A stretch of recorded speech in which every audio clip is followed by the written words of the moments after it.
Alright, this is showing off this little fan right here. It has no electricity going to it as far as battery or shore power or anything like that. It runs off of the base plate there that touches the stove, and when it gets hot, 185 degrees, it starts producing electricity. You can see it's not moving. There's no batteries or anything anywhere on it. This base there. Now, once I just started a fire, so you can see there's fire going. There it goes. It's starting to get warm, and it'll start turning. And it's 360 cubic feet per minute. So we're a minute in. And see, I just started the fire. I still got my torch in there, so. But it'll start turning eventually. It's got to build up. But if you take it off of there when it's fully warm, it's about 3 or 4 minutes before it stops turning, which is pretty amazing. But this other thing here is, so there's fresh air in, and that's 8-inch ducting, and that's wrapped around the stove pipe, and then I covered it with tin foil. And so you can see here it's an inline fan with a thermostat switch on top. I wired all this stuff in. You can see the probe goes down there. When it gets 120 degrees, it turns on and brings in warm, fresh air, pushes the cold air out. It works pretty good. This little system I got here is saving me anywhere from 30 to 40% energy costs versus using that thing over there that's a dehumidifier. So instead of running that, this comes and brings warm, dry air in to the environment, and then there's no way you're going to get around a stove pulling the air through it. You have to have air to burn. So this effectively, I'm only using that thing for electricity for dehumidifying. So 1200 watts is what the dehumidifier is, whereas this thing is, I think it's like 150 maybe, somewhere around in there. It's 1,000 cubic feet per minute fan, but it only kicks on for just 10 seconds, and it goes from 120 degrees down to 80, and then that coil ducting in 30 seconds goes from you can't touch it to cold. So it's really, really, really efficient. And it's hard to see how fast that fan is actually turning, because of our eyes see frames per second differently while recorded, but it's moving pretty fast, like to the point you can feel it. But it's pretty cool. It's one of the cooler things that I have in here is this little fan that just generates electricity from being warm. And here you can see, so if I get a spit on here just to show you how hot the surface is before it starts turning. So it's not even hot enough to evaporate my spit there. So it starts working relatively quickly.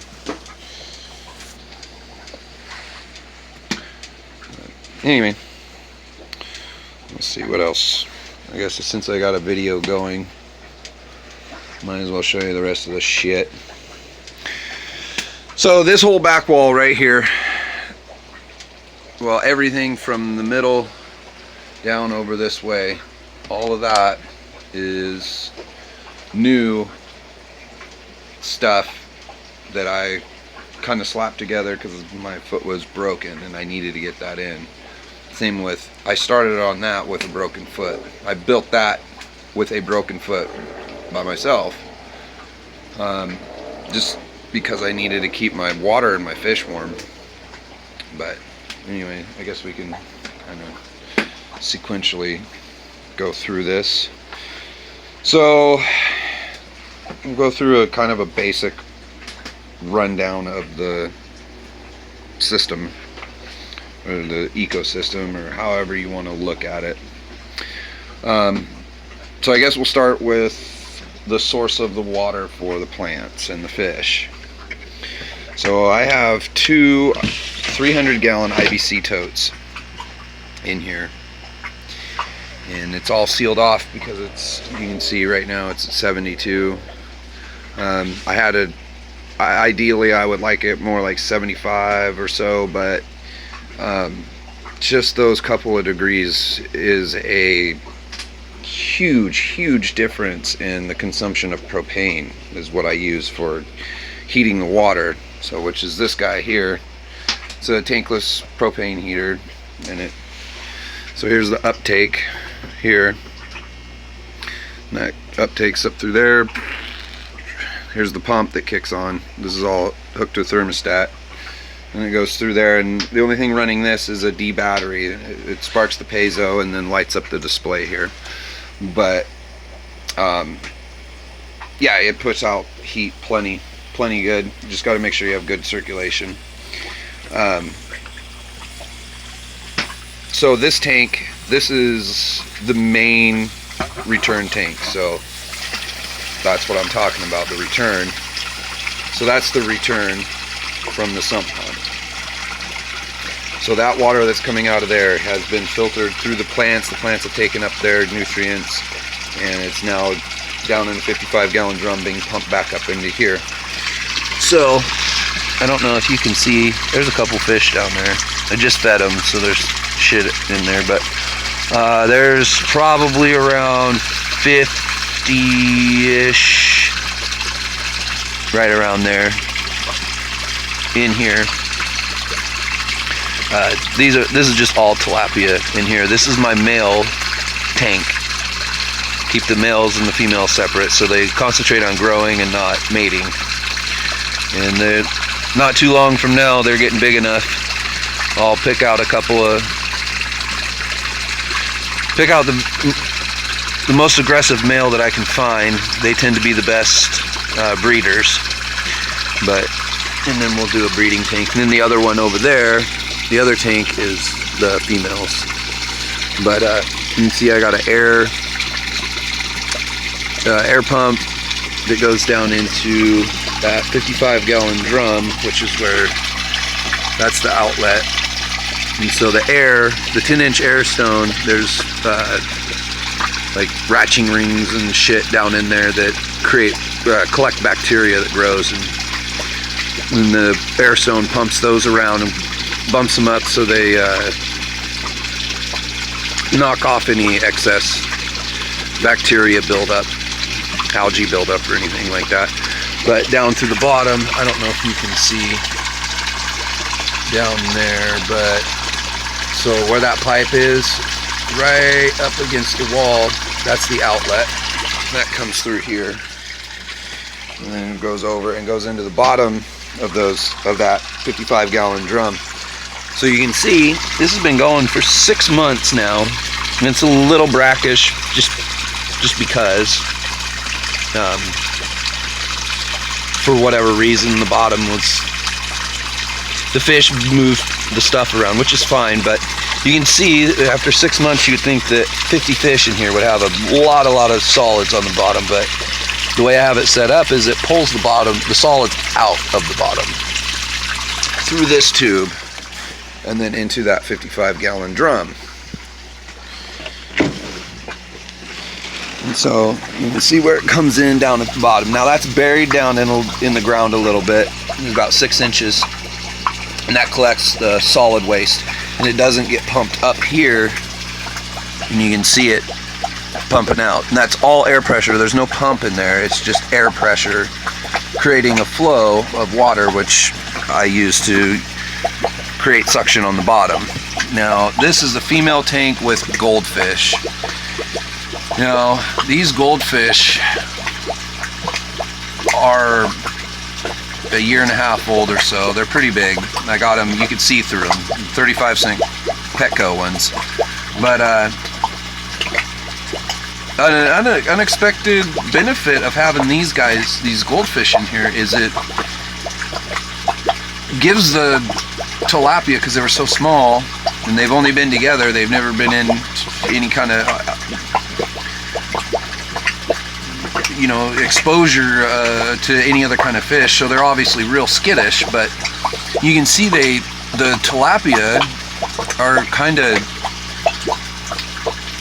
like, the goldfish are like mothering almost. Like, they show them what to do, where to eat, and they're not afraid of me. Whereas if you've seen on the other tank, all the fish were down on the bottom, and when they see you, they run away. But these guys, these tilapia and everything, they don't give a shit. The goldfish come right up to you. You can touch them and pet them. That's pretty cool.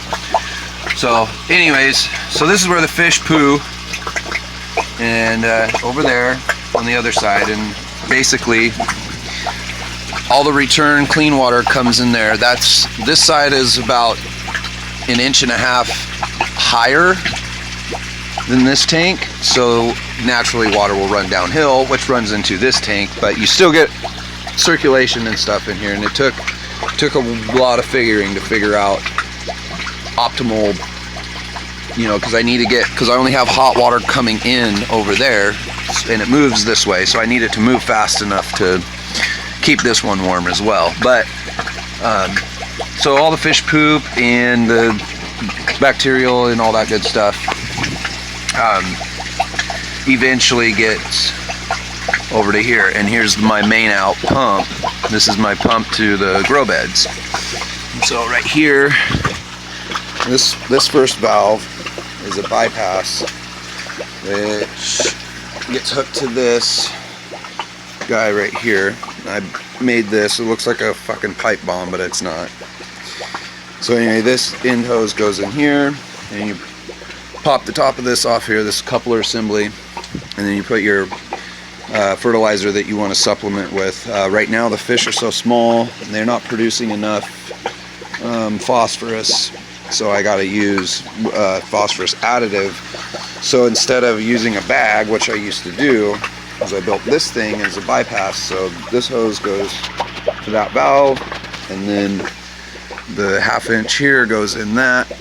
So there's the main line coming up there. So that bypasses this. Kind of, you can adjust it to where it'll slowly bring in whatever you're using. That way I'm not exposing my fish that I'm going to eat. I'm not exposing them to, fertilizer or whatever. It just goes straight out into the grow beds in the system, in the plant system. So initially, my first couple of go-arounds, there's a lot of learning involved here, because I don't get on YouTube and ask people and stuff. I figure this out on my own, and I get ideas here and there, but for the most part, this is all me. This is all how my mind works on these things. Anyway, so that goes up through there. Now, when I set this up, I thought, oh yeah, first, you just run a pipe straight across, put a couple of T's on it, plug the end, and you're good to go. Well, I've been through many, many pumps and many different ideas, designs. I've been through many different designs, and I found that I'm using water plumbing, but I used electricity. Actually got me this idea. So if you want to make an analogy, you would say before I was using a DC current, a direct current. Well, then I realized AC, alternating current. Oh shit, yeah, that would work, because when I was running DC, the very last one wasn't getting enough juice or enough pressure to actually water, a grow bed way over there. So this grow bed would take up all the pressure, and there wouldn't be left any over there. So that would be the DC analogy. So the AC analogy is right here. So here's the main line right here coming out of the fish tank, and then right here it tees. Now this tee on this main 3/4 polybutyl, that runs the entire perimeter of the greenhouse. So I got pressure coming from both sides. So I'm utilizing all of that pressure, and now I'm not running into, air bubbles and all this other shit where I'm not getting pressure here, pressure there, this, that, and the other.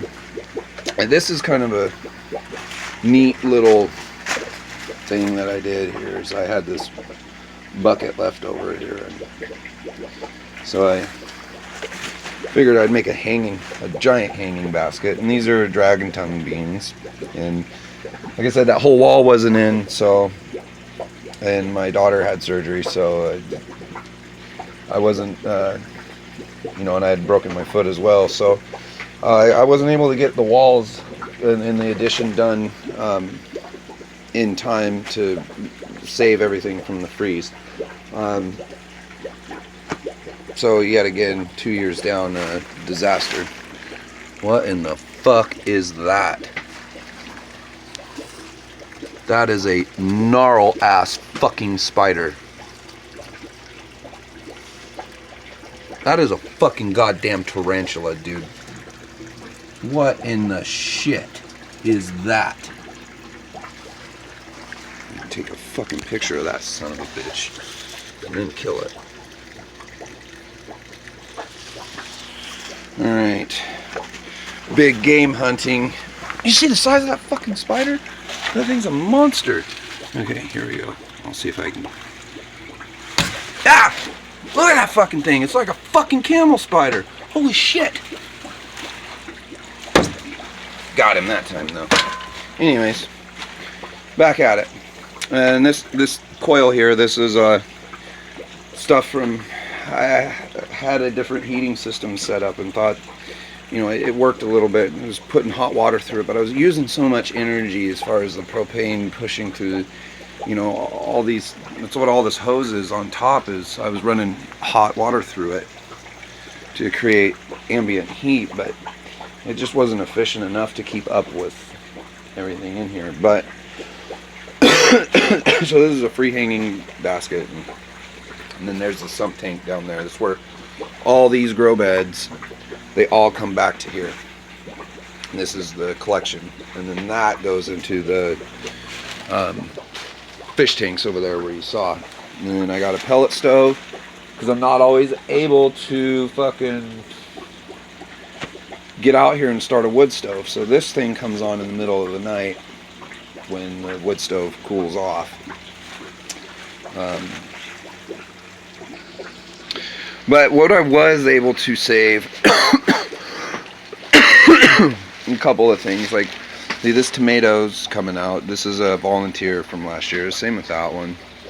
And this was my tomato bed, and so all these tomatoes right here. So from these ones here, these are all cherries, and then those are big, regular greenhouse big tomatoes. You can see I still have all of my old tomato stuff up here. Like I haven't gotten out here to get everything cleaned up yet.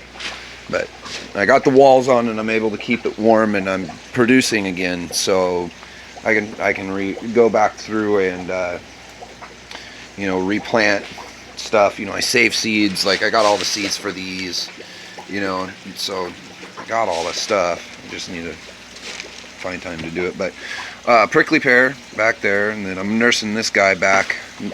The whole thing looked like that about a month and a half ago, and I'm slowly getting it back looking good.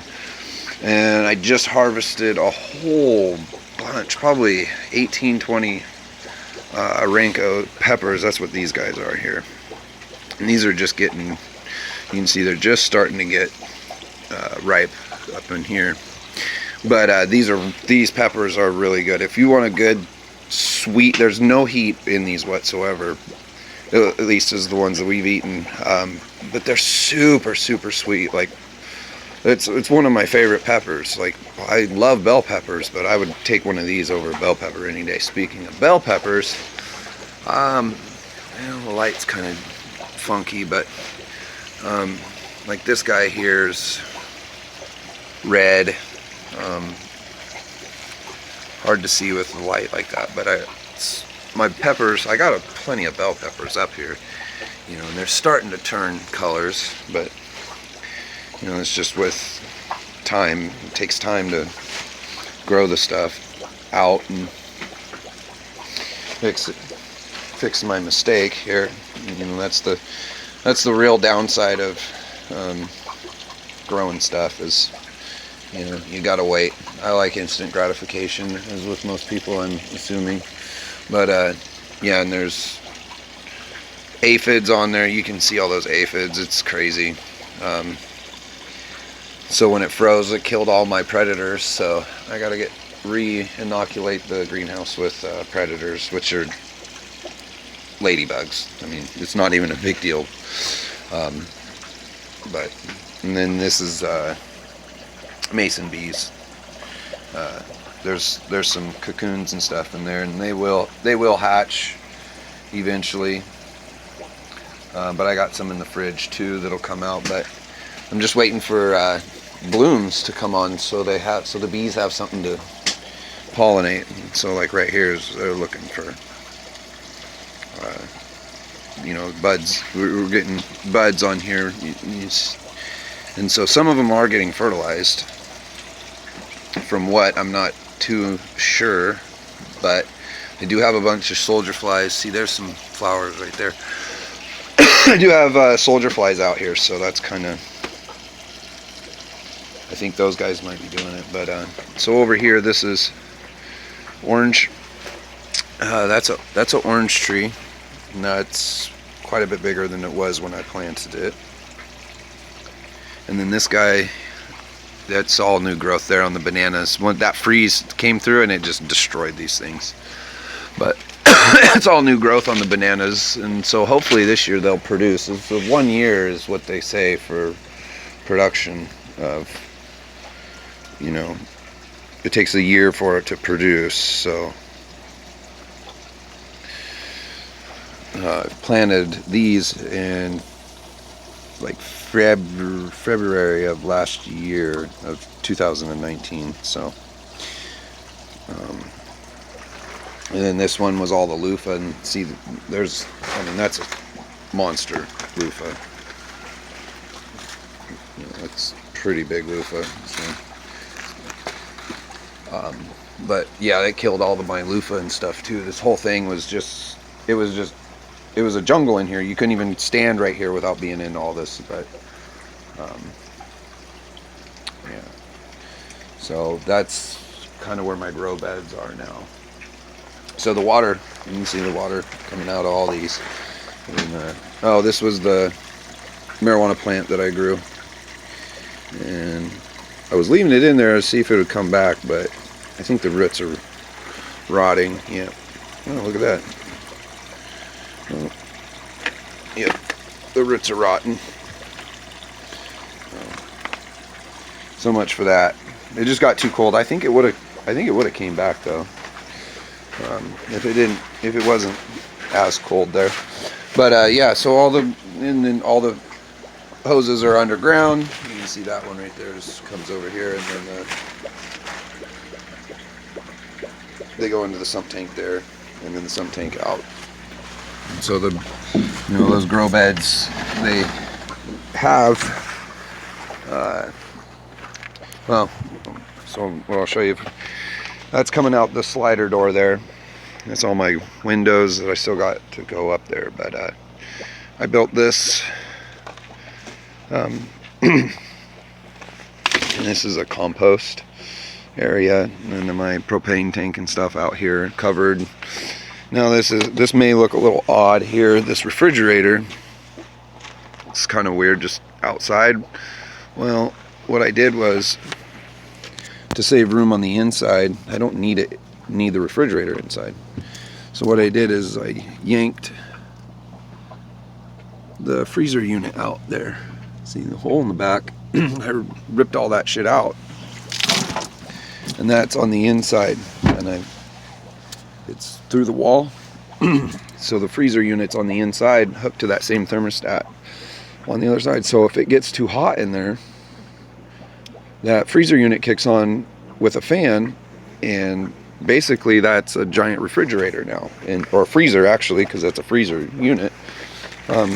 So this whole thing, if I let it, would be a freezer because it's so well insulated. The whole thing is R13 insulation and then the foam board insulation. And I did what I could with the means that I had. I had to go cheap because, you know how it goes. Fucking, you don't work for a couple months, you don't have a whole lot of money, so you gotta scrimp and do what you can to save what you can.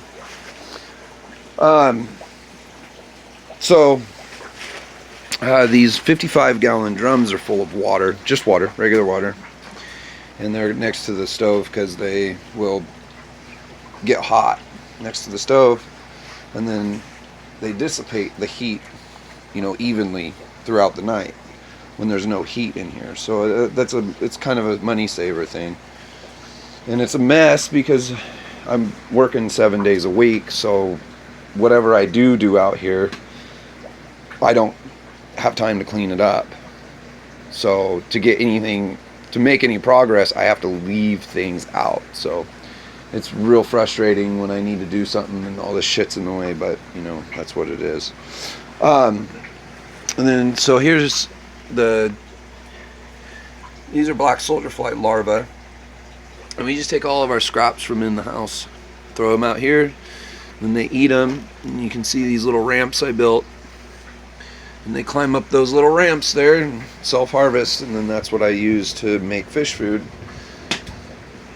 And then fish food gets fed to the fish, you know, do their thing and poop, and if they die, then they go in here and get turned into fertilizer and all that stuff. In the bottom there's grub poo and foodstuffs, and so that will get cleaned out eventually and get put into a worm castings or a worm farm, and then the worms eat that, and then you end up with a super soil that's ready to go, ideal for plants to be able to uptake through their roots.